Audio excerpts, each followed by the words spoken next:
Hey, y'all, sorry for the late start today. That is my fault, but have no fear. We are getting a great show ready for you today. DawgNation Daily, presented by Marco's Pizza. Hey, y'all, I am Brandon Adams. Hope you had a great weekend. It was certainly a really good weekend for UGA, and a lot of our program today going to be dedicated to talking about that after Georgia picks up the transfer from former five-star wide receiver Demetrius Robertson. We were live on Saturday talking about that. And then on Sunday, Jeff Sintel was live in Lebanon, Tennessee, talking with three-star defensive lineman Zion Logue, who also committed to UGA, and Logue would appear to be a bit of a star on the rise in the recruiting rankings there. We'll do all of that today. Chip Towers from Atlanta, the site of this week's SEC Media Days. We are fully loaded, and we're glad you're here. DawgNation Daily, presented by Marco's Pizza, begins right now.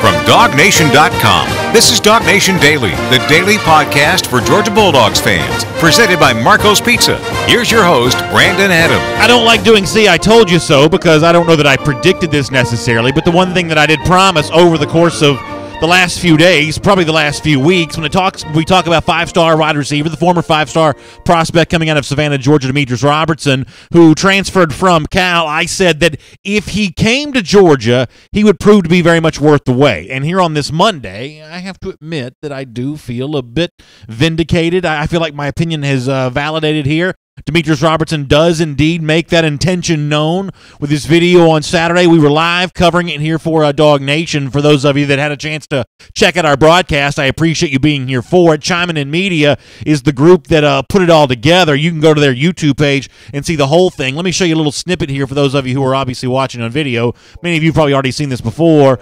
Demetrius Robertson kind of showing off some of his athleticism, some of those physical skills that make him such a coveted player. We already sort of knew that, but with Savannah and the Savannah River and the Riverwalk in the background, making his announcement to come to be a part of his home state team with the Georgia Bulldogs. That was all really good news for Georgia on Saturday. Adding that five-star receiver whenever he becomes eligible, and by the way, more on that in a moment, whenever he becomes eligible, I just think this steps up and becomes a very interesting scenario for UGA. I thought that Jeff Sintel's analysis of this in the moment when Robertson made his decision was spot on. You can go to the DawgNation video channels, both Facebook and YouTube. You can watch our full broadcast, see my full interview with Jeff Sintel.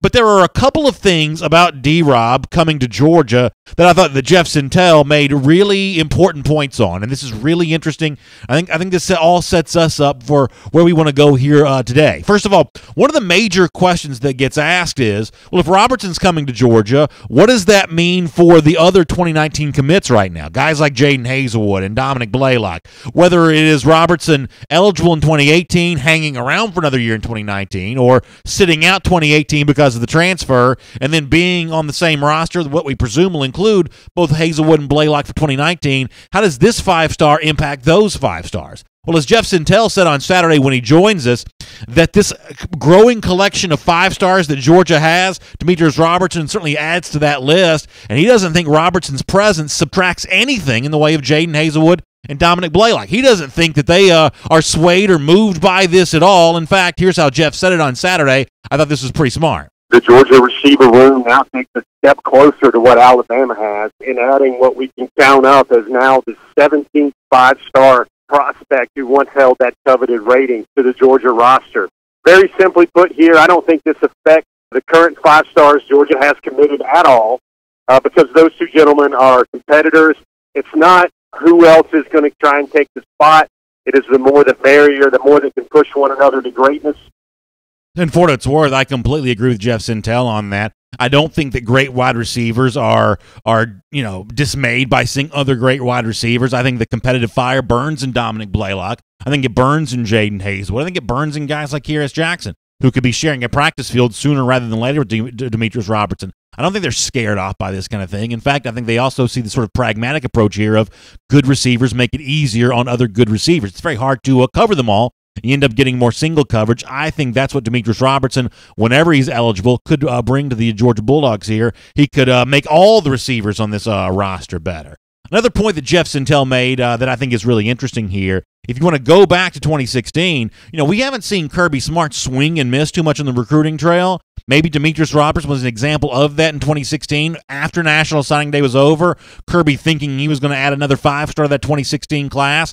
Ultimately, Robertson chose Cal over UGA, and maybe now we're talking about a bit of a do-over for both Georgia, Kirby Smart, and Demetrius Robertson on this. It's kind of a pleasant thought for Georgia fans. Perhaps Georgia's biggest recruiting miss of the Kirby Smart era was Demetrius Robertson. Everybody remembers him as a Savannah kid, the nation's #1 receiver for 2016. At one time, he was committed to Alabama. Deep-rooted recruiting relationships with both Kirby Smart and also with Glenn Schumann on the Georgia staff. Now, this second chance maybe erases the biggest recruiting miss so far in the Kirby Smart era at Georgia. Some of y'all are way better at math than I am. I would be curious, though, for a class that was in the top 10 in 2016. If you add Demetrius Robertson to that, how does that change that ranking? Does it go up? Obviously, the overall score is going to go up. But adding the other 5-star, now that's probably not completely fair to do that given the fact that so much time has passed since 2016. That was a guy that Georgia thought it was going to have a chance to add and then didn't, now does. When you look at the overall, number 3 overall class for 2017, number 1 overall class for 2018, Kirby Smart's initial class at Georgia looks pretty good now too, given the fact that they've gotten a do-over here on Demetrius Robertson and sort of brought him into the fold. Now, off the top of the program, I did kind of take a little jab and have a little fun at some of the people who've been like, oh, gosh, this Demetrius Robertson thing is, too much hype, too much attention. Wake me up when this is over. Let me know when he's coming to UGA. No interest in seeing his commitment video. No interest in the sort of continual hype. And, yes, here in our program, we probably are a little guilty of hyperbole from time to time. We're certainly guilty of kind of focusing in on some of the hype and attention here. We probably contribute to that environment here a little bit. But when you listen to the specs for Demetrius Robertson, both in terms of his physical characteristics, what he did in his one full season at Cal in 2016, and who Jeff Sentell compared him to, you realize that this hype is with reason. There is a reason why a lot of Georgia fans are excited about adding Demetrius Robertson. As Jeff Sentell explains, he really compares pretty favorably to a Georgia receiver that's already in the roster that UGA fans love. Well, guess what? According to Jeff Sentell, you may have just duplicated McCole Hardman's productivity for Georgia. Here's Jeff. It gives Georgia another lethal slot receiver. I think the most immediate player parallel we can go to here is a slightly bigger McCole Hardman. It would be a heck of a match race to see who's faster in the 40, who's faster in and out of cuts. I would probably give the edge to D-Rob in terms of maybe the contested catches on balls, and also maybe pure deep threat, straight-ahead speed, but that is a mighty close match race there as well. I mean, how about that for a moment? If you look at our comment section every single day, both in terms of the folks who watch us live on video and the folks who maybe listen to the show either on the radio or in the podcast form and then send me a message at DawgNation Daily on Twitter, McCole Hardman is one of the most popular players in this roster. Georgia fans have massive expectations for McCole Hardman in 2018, both as a kick returner and as a wide receiver. And what Jeff said right there is that Demetrius Robertson is sort of another McCole Hardman, except he may be just a little bit bigger, and he may be, and I want to be careful here with McCole because McCole is a blazing speed guy himself, but he may be just a little bit faster and maybe a little bit more of a sure thing on deep threat throws. Well, you had me at hello if that's your description for Demetrius Robertson here coming in and fitting into this Georgia offense either in 2018 or 2019. And by the way, here's where the conversation on D-Rob gets very, very interesting because I've admitted before I am not an expert when it comes to NCAA rules. There are plenty of people who know the tedium and the minutia of this rule book far better than I do. I have been heavily under the assumption that Robertson would come here, have to sit out 2018, and then be eligible in 2019 because that's what transfers do, right? They sit out a year. Not fully maybe understanding the hardship rules. Sometimes this stuff I think is sort of intentionally confusing, but my assumption was he'd be sitting out for 2018 and then eligible in 2019. Jeff Sentell, though, when he was with us on Saturday, says that assumption may just flat out be wrong. Here is a very interesting suggestion, anyway, of how this all may play out for Demetrius Robertson here from Jeff Sentell.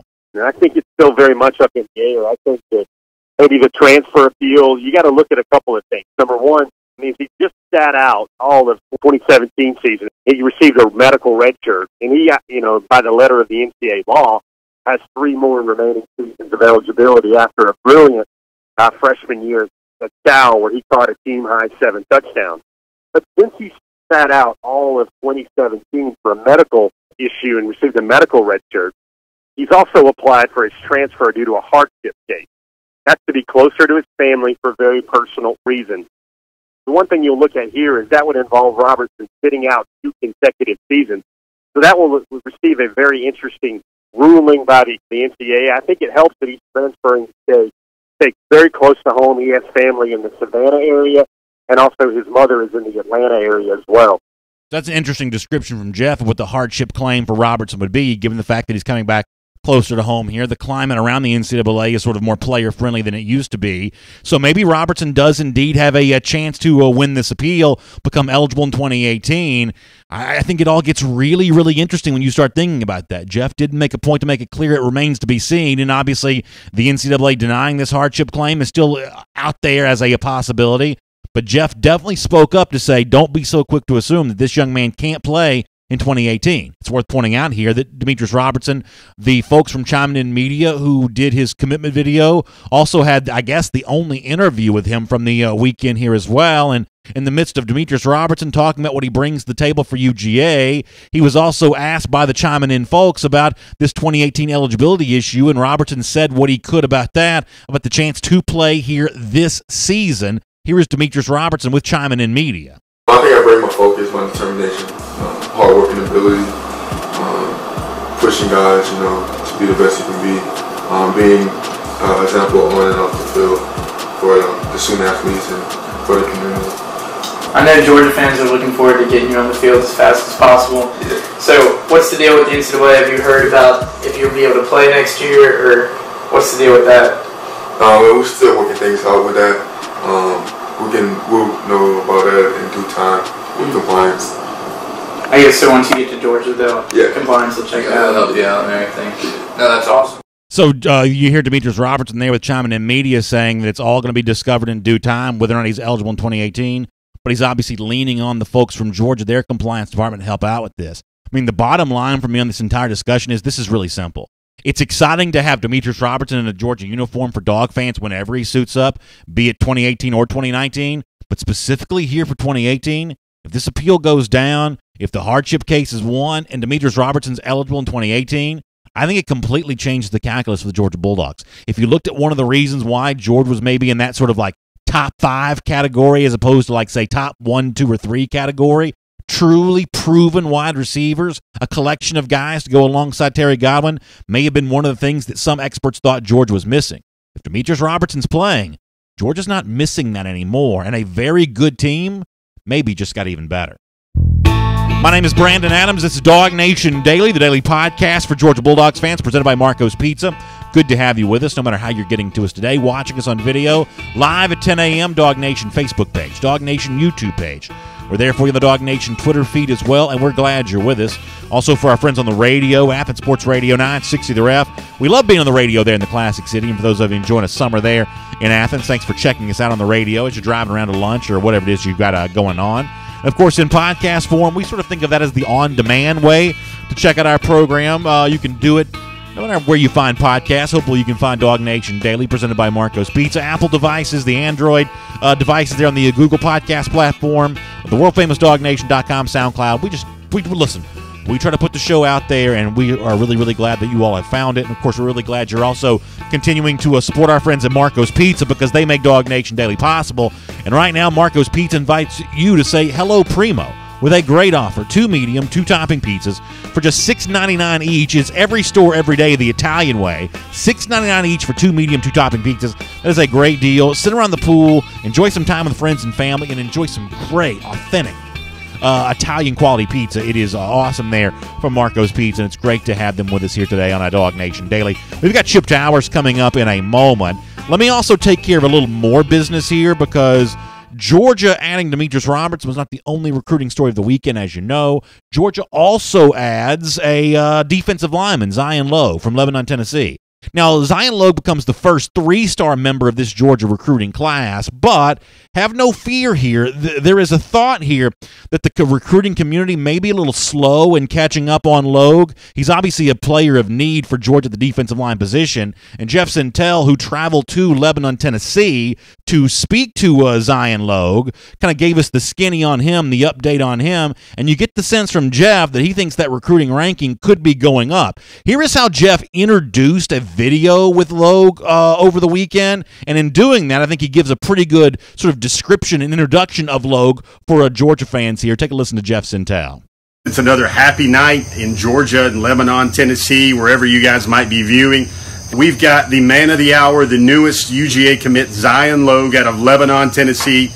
We've got all the family here. We've got some of the most delicious, I think it's 5-star cake going on right now. We got Auntie's house. We got everybody in the house. Want to say hello to everybody, and you got about maybe 20 seconds before you meet 6'5.5", 288, 89, 85. He did eat a lot today, so he's probably about 290 right now. Zion Logue. Georgia goes into Tennessee. That some might say that's Jeremy Pruitt's new backyard, and snatches a prize defensive lineman. Totally kind of different prospect than the one that kind of has that 3-star rating. His junior film and most of his analysis came about 40, 45 pounds ago. So it'll be very interesting in order to see where his rankings go. See if that Georgia bump is out there now, which everybody knows used to happen with the Bama bump. So go to the DawgNation Facebook page. You can see the full video that Jeff Sintel did with Zion Logue and his family from Lebanon, Tennessee there, as Georgia adds another member to this 2019 class, the coveted defensive line position. Sounds like Jeff thinks Zion Logue's going to be pretty good. We'll talk a lot about that throughout the week here on DawgNation Daily, presented by Marco's Pizza. We're going to be very, very busy with all the recruiting news and SEC Media Days. We're just really glad you're with us, and especially glad to have Chip Towers with us. In fact, hope you enjoy him right now. From Athens and across the SEC or wherever the recruiting trail may lead, here's a DawgNation.com insider. Love having Chip Towers on a Monday here on DawgNation Daily, presented by Marco's Pizza. Chip, thanks so much for your time. Hope you had a nice weekend. Loved your piece with Nick Chubb from Cedartown from this past week. We'll talk about that coming up in a couple of minutes, and hope everything's been going great with you. Yeah, it's great. Football's here, Brandon. I'm apologize if there's a little bit of an echo in here, but I'm actually in the lobby of the Omni Hotel. Registration ongoing for the 1,000 media or so that are descending on our fair city for SEC Media Days. And Greg Sankey, the commissioner of the conference, will open the proceedings at 11:30 this morning.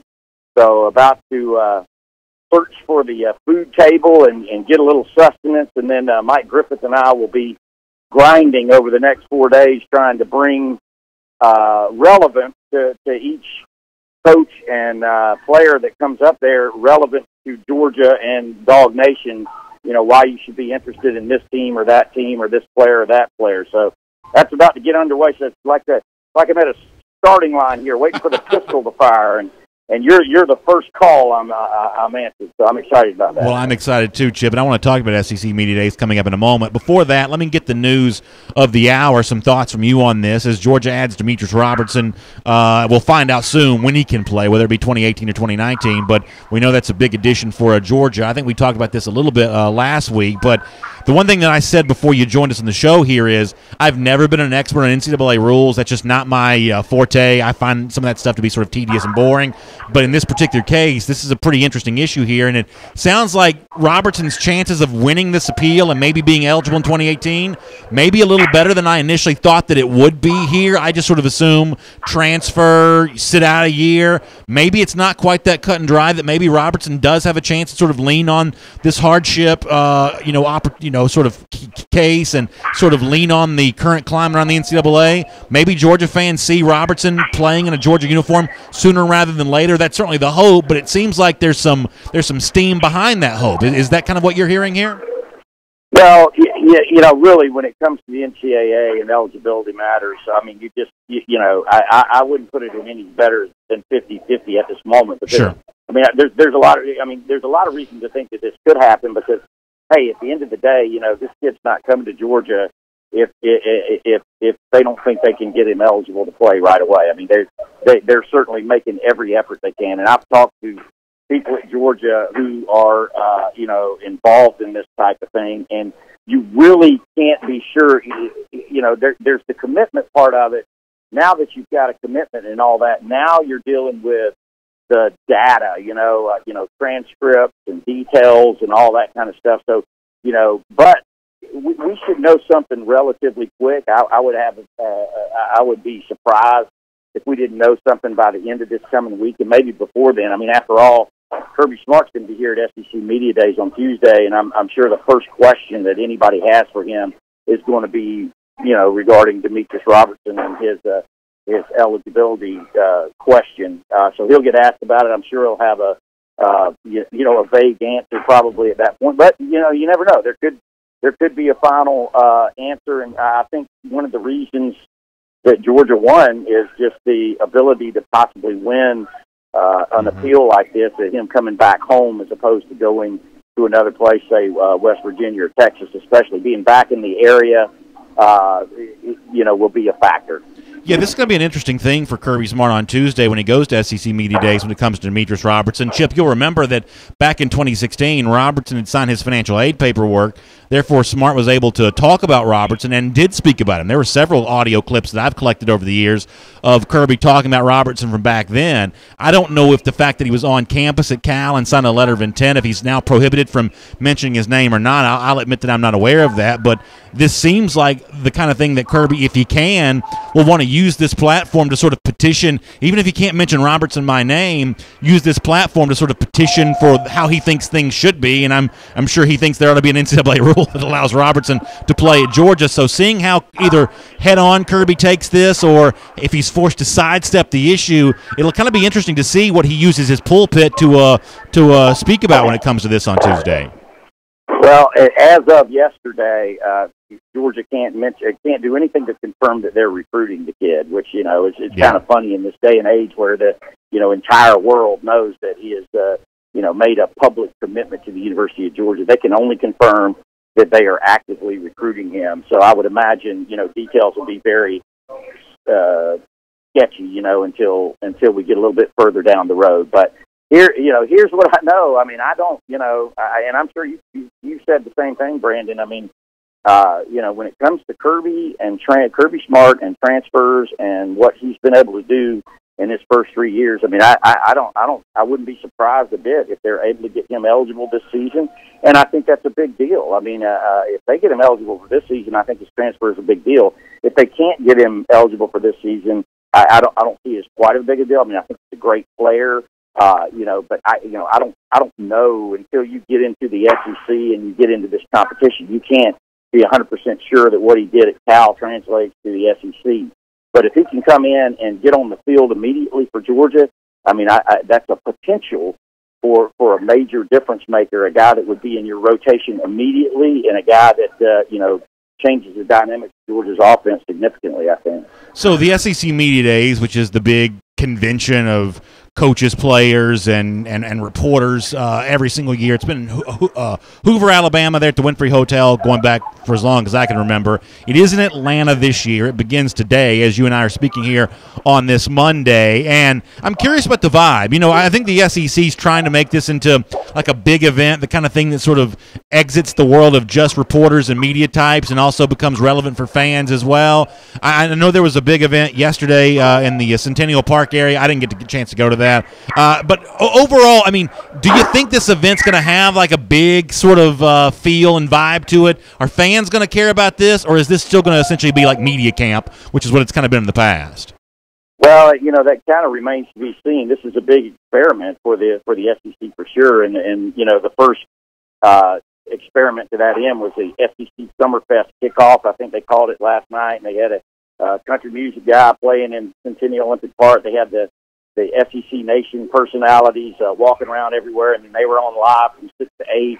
I got there, kind of late in the afternoon, early evening, and the crowd, wasn't huge, but it was a decent showing, and it dissipated considerably after the Atlanta United crowd, which was kind of funny, the kind of the marriage of soccer fans, but they were all over the place. A lot of them that I talked to were also Georgia fans or fans of other SEC schools, and they're definitely incorporating fans into the whole proceedings. I just came from the Hall of Fame, the College Football Hall of Fame, and they've got a big blue carpet as opposed to a red carpet and roped off for fans to come in there and be able to see their favorite players and coaches. They'll be allowed to get autographs and pictures as they come into that area and go back out as they make the rounds to all the different media stations that they have set up around here. So they're definitely embracing the fans, but it's an experiment. So we'll have to see how it works out this year, and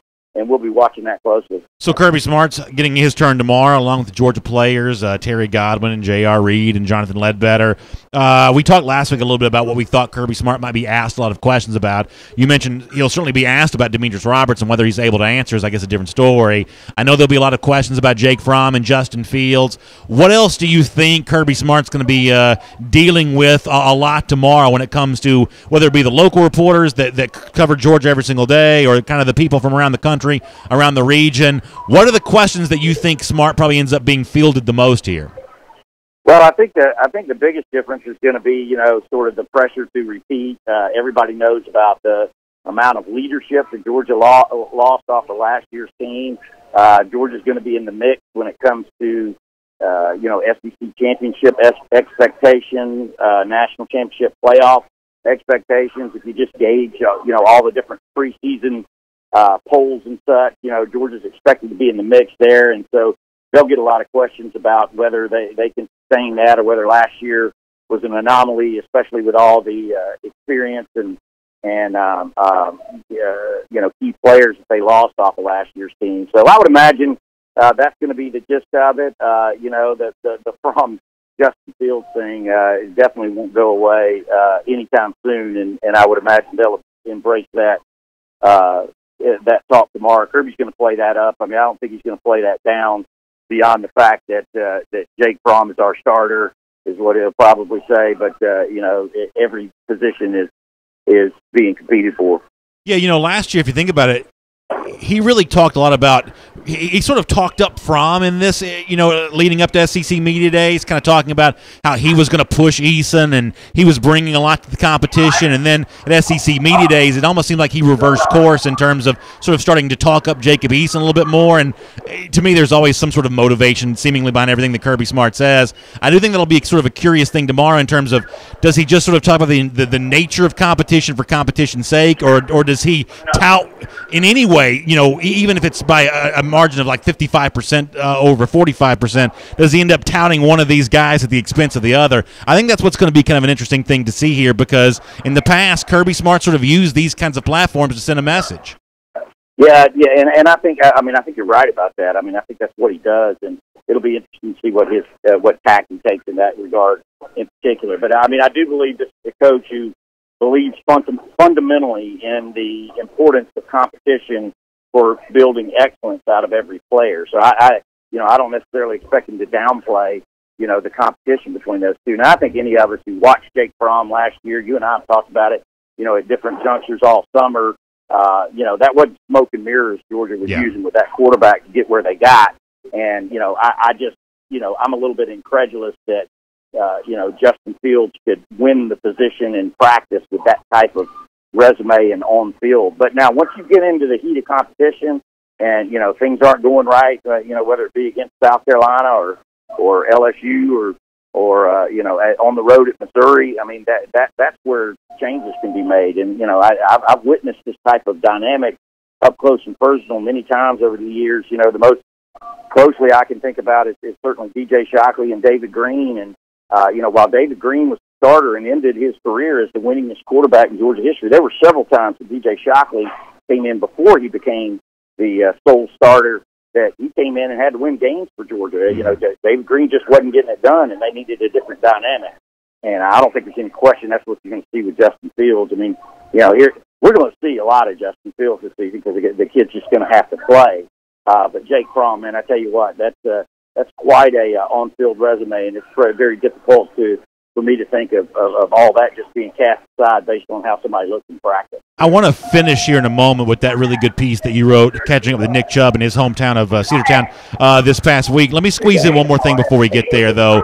One of the other things that happens at SEC Media Days, which is always fascinating, is the media vote when you predict the order of finish and the all-SEC teams. Chip, this has got to be one of those years in which Georgia is going to end up being a preseason favorite by a margin wider than virtually it's ever been before. Vegas already has Georgia as a favorite against the rest of the field, more likely to win the East than the rest of the division combined. I would imagine that the rest of the reporters are going to kind of fall in line with that as well. We're probably looking at Georgia walking out of this thing as a fairly overwhelming favorite to win this division, correct?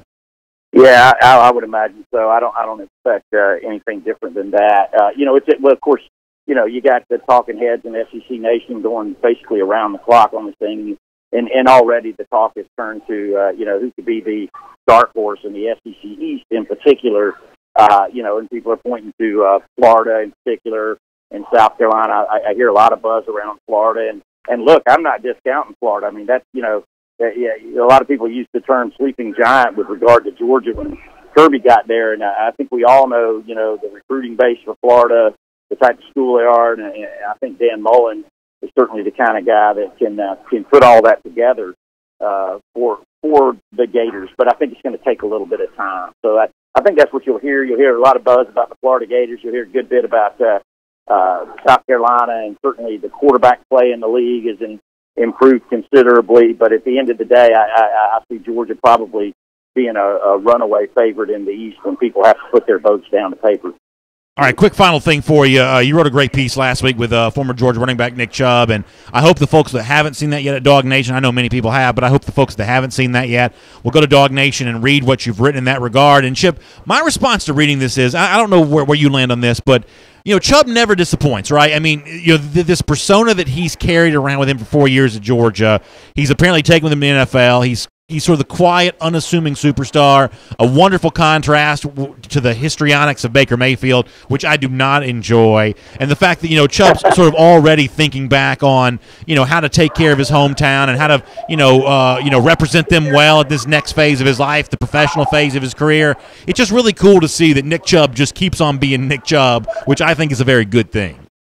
Yeah, he's the gift that just keeps on giving, as Clark Griswold was told, and it was one of those things. It was interesting, his handlers, his marketing people, just sent me a message saying that there was something was going to be going on with Nick Chubb and a surprise over there at Cedartown, and I guess I'll go over there and check it out. You're right, he never disappoints. It ended up being a great gesture, him giving those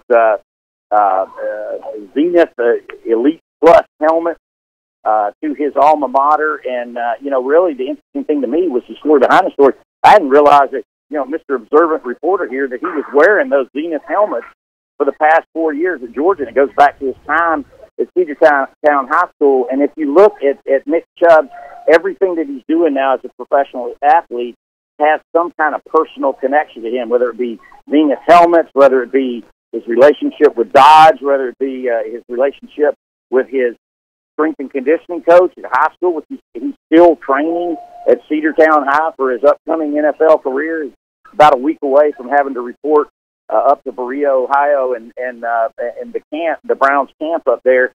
He's just he does not disappoint, the way you put it, and this is just the beginning.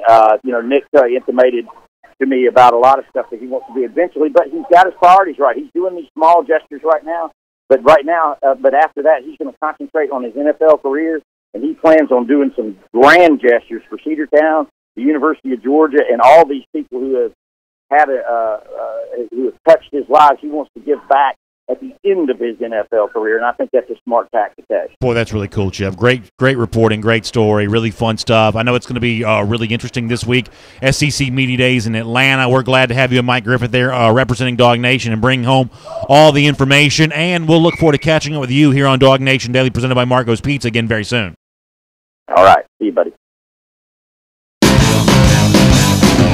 Let's take a look around the rest of the league. This is SEC Through. Yeah, SEC Media Days this week. I think it's going to be really fascinating. And, Kirby Smart getting his turn tomorrow. And, I think a lot of times, and if Kirby's listening to this right now, he's going to be furious. But it is true. I think a lot of times with Kirby, the most interesting stuff is reading between the lines. If you just look at the transcript, sometimes, the actual text of the Kirby Smart answers when he's asked about certain issues, they may not give you a whole lot, but in terms of what Kirby Smart doesn't say, sometimes that's more interesting than what he does say. And and the way in which Kirby Smart says things, I think a lot of times can be interesting. So we'll have our ear to the ground here this week trying to infer everything that kind of comes out of the Georgia guys there at SEC Media Days, and we'll try to figure out, what the rest of this league is kind of thinking about the Dogs here this year and some of those UGA rivals.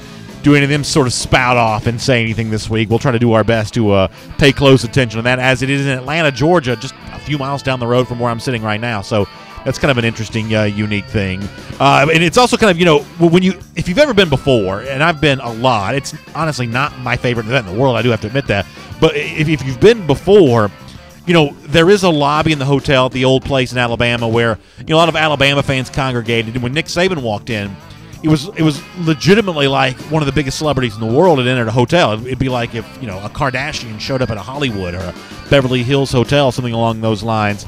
That's the way the Alabama folks treated Saban when he walked in, with good reason. Saban's obviously won a lot there. And, it almost felt like most of the other SEC coaches were, from a celebrity standpoint, just an entire magnitude of wattage below what Nick Saban is. Now that the SEC Media Days event is in the home state of Georgia here for Kirby Smart and the Bulldogs, I wonder if all of a sudden that Kirby Smart sort of feels like the big star. Now, he hasn't been coaching nearly as long as Nick Saban has. That's certainly, fair to point out. Hasn't, had as much on-field success, but I imagine the wattage that Kirby Smart brings as a superstar coach here, I imagine it's going to feel a lot bigger with this event taking place in Atlanta in comparison to in the past there over in the state of Alabama. We'll certainly watch that to see. As far as what to expect from SEC Media Days here today, let's make that the subject of our SEC through here. And as Chip Towers mentioned a moment ago, the Commissioner Greg Sankey going to speak to the folks today. In fact, he's probably, as I'm saying this right now, he's probably in the midst of speaking right now. He may even be close to being done. And for the most part, normally when the commissioner steps up to speak, it's mostly has the feeling of sort of like a public relations release, sort of a PR campaign to talk about how great everything is around the SEC.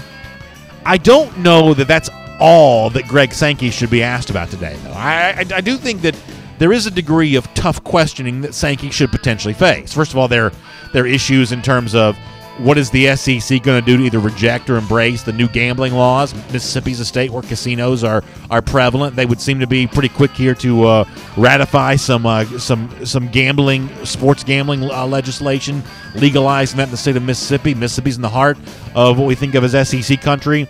Is the SEC going to embrace this? They're going to fight against that. I'm sure that Sankey will be asked about that. The same with alcohol in stadiums. Some of y'all, that's a big issue, either in terms of some of you that want it, some of you that don't want it. What does Greg Sankey have to say about that? I guess there'll be some discussion on that. But even further so, I wonder if Sankey's going to be asked about this. Have you noticed that lately it seems like there's a lot of intramural squabbling that goes on the SEC, and that's not necessarily new, but it seems to have been pretty intense as of late. You can go back to 2016 when Kirby Smart and Nick Saban seemed to be battling over Maurice Smith. There was the same kind of graduate transfer battle involving Kennedy, the offensive lineman, who ended up going to Tennessee this year. There was the issue with Joe Oliva, the LSU athletic director, and Florida going back to the cancellation of that game a couple of seasons ago. There was the weird thing with Missouri and South Carolina over women's basketball. There are some issues where it seems like there would be an opportunity for a stronger commissioner to step up. Sankey's chosen to sort of stay in the background on that.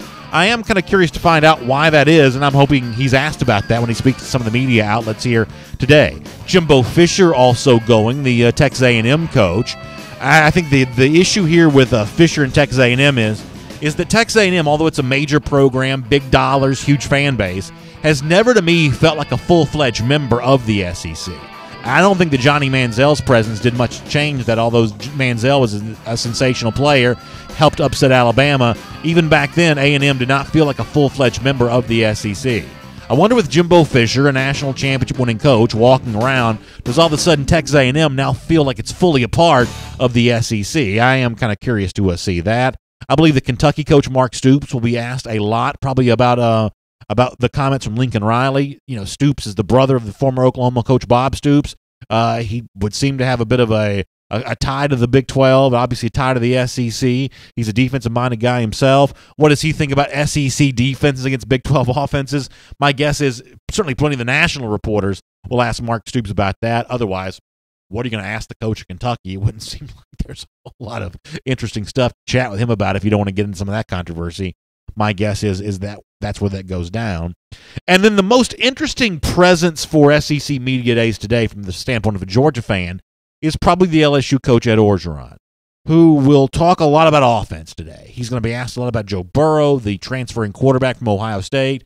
Is Burrow now the favorite to win that job? Orgeron probably won't bite on answering that question in sort of an authentic fashion, but nonetheless, it's going to be asked a lot. And the weird relationship that he probably had with Matt Canada that led to Canada's ouster after just 1 year there, bringing in former Georgia offensive coordinator Steve Ensminger, and by former I mean like 3 decades ago, but nonetheless, a one-time play caller at Georgia, installing him as the LSU offensive coordinator. How big of a change is that going to make on this LSU offense here? As I said, this is relevant for Georgia fans because Georgia goes to Baton Rouge in October. Whatever that new-look LSU offense does truly look like, Georgia's got to face it. So we'll find out then what all this is about. But Ed Orgeron maybe gives us a bit of a preview for that at SEC Media Days today. It should be fun. DawgNation's going to be all over it with a lot of coverage. And for now, we'll make that your SEC through. And here on DawgNation Daily, presented by Marco's Pizza, I want to take a lot of your comments here, both in terms of what we do on video and in terms of what you do for those of you who are listening to the show, reaching out to me on Twitter at DawgNation Daily. Love to hear your thoughts on everything from the show today. I want you to talk about Demetrius Robertson, and I want you to talk about Zion Logue, the 2 new commitments. I'm curious to find out where those decisions land with you, your level of excitement for them. But in particular, I also want to do our Dog Day Q&A. You know, every day this time of year, we like to sort of loosen things up, the format a bit, and give a little more deference to some of the comments and some of the user and listener viewer input here, and that's what our Dog Day Q&A gives us a chance to do. And tomorrow, Kirby Smart will be at SEC Media Days, and he is going to be asked a million questions by famous reporters, by reporters who just sort of showed up out of nowhere, by sort of everybody in between. A lot of the questions will be the same one over and over again. Some of them will actually be insightful, though. I am curious, though, from you. If you had the microphone in your hand, same way I've got a microphone right now, and you could ask Kirby Smart one question right now, what's the question you would ask him? Because a lot of reporters are going to have their turn tomorrow at SEC Media Days to ask Kirby Smart a question. But if you could ask a question, what would it be? You can weigh in on that as a part of our Dog Day Q&A in the comment section. We'll look forward to having that going on for right now. Really interesting stuff. In the Facebook comment section, Matt Rukavina talking about how long it's been since Texas A&M and Georgia haven't played. Matt says that Texas A&M is due to come to Athens in 2019, I think. I actually don't know when they're scheduled to come here, but it's certainly, you know, they've never played since Texas A&M's been a part of the SEC. I mentioned the fact that Jimbo Fisher is at SEC Media Days this week, and I talked about the fact that they've never really felt like a full-fledged member of the SEC yet. It could be that Matt's, assumption here is right. The fact they haven't played Georgia yet is a big part of that, and once they actually do play Georgia, maybe for me, someone who's wearing the DawgNation red and black right now, maybe at that point in time, maybe they'll feel more full-fledged like a member of the SEC. That may be a very good point there. We'll get some of your comments here on YouTube as well. I know based on what I was seeing earlier, it looks like there is a good bit of excitement about Demetrius Robertson being added in the fold, and I think there's a lot of curiosity about Zion Logue. This is a player that I think has sort of quickly grown in stature to getting Georgia's attention. When Jeff's here tomorrow, I'm sure we'll talk more about what Zion Logue brings to the table, but you can kind of weigh in on that. Dapper Dan says, the question that he would ask Kirby Smart, if he could ask any question, is does he prefer his fried chicken dark meat or white meat? I will say that for me, I used to be a big dark meat guy. I used to love the legs and the thighs. I've sort of gone completely now to the white meat. I'm sort of a wing breast guy now. I've sort of gone straight white meat with my fried chicken now. But that's I guess a question that Kirby Smart could answer. Jacob Mahaffey says, ask him about tight ends. He'd love that. Yeah, Kirby Smart loves getting that same tight end question over and over again. He's certainly pushed back on that for a while. I'm a SEC man in the Facebook comment, in the YouTube comment section says, we got to start playing our Western brethren more often, period. Yeah, I think that's I think that's a really good point. I know that Mike Johnson, my buddy, loves the idea of a 9-game conference schedule. I wouldn't mind that myself. So a lot of good comments coming in on video. We'll take some more of these, and if you want to reach out to me on Twitter at DawgNation Daily, we'll give you a chance to do that too. All right, so good to have you with us here today. Busy show, a lot to get to, and I think we got it all.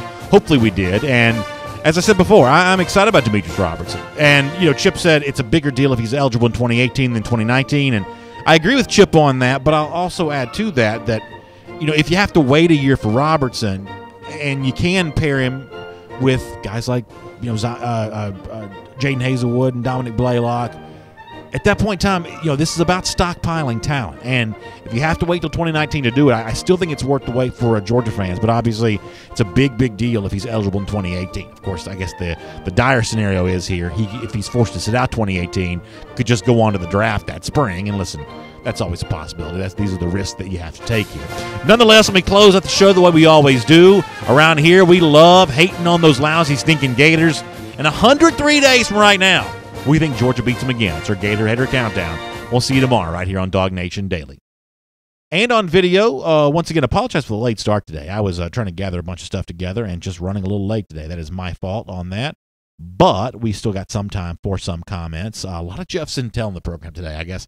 Looking back on it, we played a lot of audio from him, but I thought he had some really interesting insight on both Zion Logue and Demetrius Robertson, and I want to make sure you heard that. Jeff, of course, will be with us live tomorrow. We can talk more about him and with him about all this stuff tomorrow. For now, while I have time, let me grab a lot of your questions. Stacy Goebel says on YouTube, I would ask Kirby why we did not call a timeout on second forever in the national championship game. So that's Stacy on that. I don't know. Do you need a timeout right there? I don't know. But certainly, I'm sure Kirby will field a bunch of questions about that Alabama game tomorrow. My guess is he'll deflect on most of those. Somebody mentioning we don't have Eddie in a jersey yet. Yeah, Mike D, we got to get Eddie in the jersey. You're absolutely right about that. I've got an idea for how I want to do it. I think I've even got him a nice little Gator Hater logo here. I just got to figure out a way to make that happen. Brian Kephart says, ask Kirby, this is an interesting question, if he sent any plays into the league to review from the national championship game like he did the first Auburn game. That's a good question, Brian. Really interesting. Adam Hopper says, BA, I read where we're supposed to be getting a lot of commits this month. Who should we watch out for? That's a great question to ask Jeff Sintel when he's with us tomorrow. Georgia obviously riding high with a couple here already with Logue and with Robertson, to the extent that you count that as a commitment. I guess you have to, even though it's not, a undergraduate for 2019. But yeah, we'll certainly be looking ahead towards future commitment watches here. Al Clements says, finally got home, birthday today. Happy birthday. He says, anything new other than D-Rob? Well, Georgia also got Zion Logue here, so we've talked a little bit about that. And Al, we had a good conversation with Chip Towers, so if you get a chance to go back and listen to it, you should do that. But Al, we certainly wish you a happy birthday, and thanks for being with us. Michael Ward forgives me for the late start. Michael, I really do appreciate that. We try to be on time every day. Santiago D. Yarn asks an interesting question. Do you think that Zion Logue will remain in this class by signing day? He's a 3-star, and we had a lot of them decommit. Yeah, Georgia lost a lot of its 3-star commits last year. I guess I'm going to have to wait and see on this, because the truth is I'm playing catch-up on Logue a little bit. The one thing that Jeff pointed out in the video that he did over the weekend is that Logue's 3-star rating, Jeff says, came when he was much thinner than he is right now. So maybe a beefier version of Zion Logue is all of a sudden maybe a more highly rated prospect. And I guess, listen, I think the most overused sort of, talking point in all of the SEC is, if our program wants him, then the 3-star guy must be better than a normal 3-star. So I try to hold off on some of that kind of stuff. But I do think that, Georgia's evaluation in terms of, what it's done here should be trusted a bit. And I guess let's find out how the evaluations change on Logue now that he's about to get a lot more attention. But Santiago, I guess your premise and scenario is always a possibility. Robert Barnes says on that second 26 play in the national championship game, yes, we did need a timeout. Answering the question I asked a moment ago. I was there, and when they went to hurry up, you could see the defense wasn't lined up right. Okay, that's kind of an interesting thing. Corrinde Johnson says, any updates on Richard LeCount? My thought on LeCount, Corrinde, and I hope I pronounced your name correctly. If I didn't, I apologize. My thought on LeCount is that he has a chance to really be one of those guys that really steps up. I think when you talk about the talent upgrade for Georgia here, as the roster sort of grows, we have a tendency, I think, to sort of fixate on the incoming freshmen or the redshirt freshmen that haven't played yet. But sometimes the biggest growth here is between the freshmen who did play and what they become as sophomores. And that could be a moment here for LeCount, who really brings a lot to the table for Georgia. This could be one of those years in which he really steps up in a big way for a UGA. Could be really fun. Al Chandler says, can we take the bandage off of Eddie now? I guess we'll take I think he's going to stay in solidarity. For those of you that don't realize, it's probably been a while since I've talked about this. Eddie here is wearing a hard cast in solidarity with Jake Fromm. Now, Fromm's not wearing a hard cast, but Eddie is wearing a cast on his hand until we hear more about Jake Fromm. This is just Eddie's way of sort of being in solidarity with Jake Fromm. So once we find out more about Fromm, we'll take this off of Eddie here at that point in time. But for now, he's going to sort of stick with Jake here. Let me get a couple more comments. Josh Abernathy says, my question to Kirby Smart would be, all the attention that the young guys are getting, how's he going to keep their heads out of the cloud? That is a great question, Josh, and I believe I know what Kirby Smart's answer would be, because I know he's talked about this kind of stuff in the past. He just practices them hard. And, there's just this sort of like natural need to focus when you are really pitted against somebody else who's just as good as you are, which is what Georgia practices sort of about every single day. So on this show, we'll go crazy talking about how great we think Brenton Cox can be, or how great as a sophomore Richard LeCount can be. We mentioned that a moment ago, and we just have this long list of, Zamir White, wait till you see more of DeAndre Swift, and, we have this long list of guys that we make heroes out of because, we are authentically really excited about the future for a lot of these young Georgia players. But what these young Georgia players have to keep in mind, and, from time to time, I'm sure they check out the show, but when they go on the practice field, those press clippings, those statements made in a podcast or a streaming video show, they don't hold a lot of weight because the guy they're lining up against is thinking the same thing about himself too, and it's may the best man win. If practices were held in a less intense environment, then you would have a chance to sort of walk around and believe the best about yourself all the time. But when you are forced to really put that reputation on the line at practice every day, all of a sudden all you're worried about is winning the next rep. I think that's maybe a slight oversimplification, but a philosophy that for the most part for Kirby Smart has really worked. He's talked about that in the past, and I think that's something that he does really well for Georgia. Cameron Thompson feeling good today. He says, we've got elite talent for years to come and the best coach in college football. Cameron, that is certainly a nice assessment of where things may be going for Georgia here.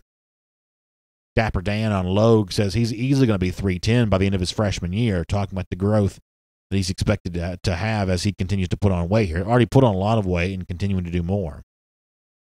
Adam Hopper says, I think Logue can move to the interior in college. Yeah, I think that's probably likely as well. I mean, I'm kind of the mindset now that most of the players that Georgia's recruiting on defense, now offense is a little bit different, but on defense, most of these guys end up playing a slightly different position they played in high school. Weak side defensive ends definitely become outside linebackers. Strong side defensive ends, I think a lot of times become defensive tackles. Cornerbacks a lot of times become safeties. Linebackers become star players. I mean, like nickelbacks, 50 defensive backs. Outside linebackers become inside linebackers. I mean, go back and look as either the guys that Georgia's currently recruiting or the guys that Georgia brought in for 2018.